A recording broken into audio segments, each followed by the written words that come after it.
রাজকাহিনীর ছেলে ক্যারেক্টার্সও কিন্তু প্রচুর, যার মধ্যে প্রথমেই আমাদের মাস্টার, আই মিন আবির চ্যাটার্জি।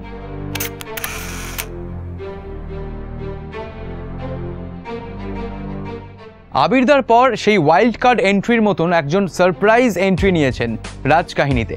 এই ভদ্রলোক কে এটা তোমরা চেনার চেষ্টা করো, আমি একদম শেষে বলবো।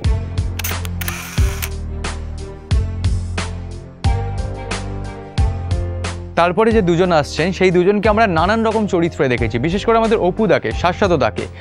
শাশ্বতদা এই ছবিতে প্রফুল্ল মোহন সেন।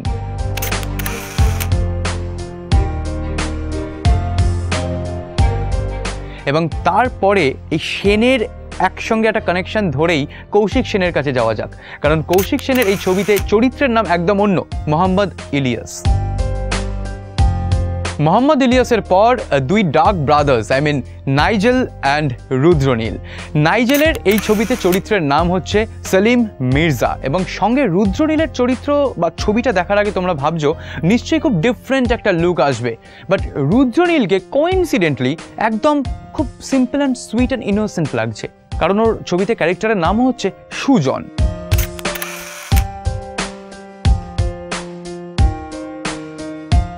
দুই ডার্ক ব্রাদার্সের পর আমাদের রনিদার রজতাভ দত্ত, যিনি হয়েছেন নবাব। নবাব চরিত্রে কিন্তু ফাটিয়ে মানিয়েছে বস।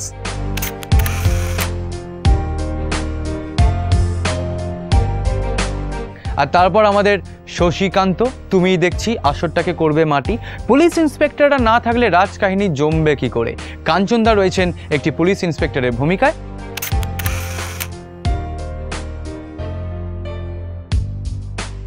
এবং আরেকটিতে বিশ্বজিৎ চক্রবর্তী হয়েছেন আরও একজন পুলিশ অফিসার, যার নাম আখতার।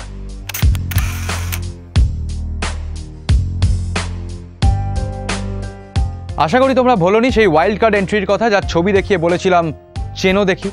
আই হোপ তোমরা কেউই চিনতে পারোনি, কারণ আমরাই চিনতে পারিনি বস।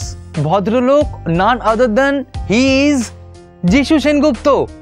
এখন একটু হাততালি ফাততালি পড়া উচিত, মানে for the makeup man, for Srijit Mukherjee and for যিশু সেনগুপ্ত হিমসেলফ, এরকম একটা মেক ওভার করার জন্য জাস্ট ফাটিয়ে হতে চলেছে কিন্তু রাজকাহিনী।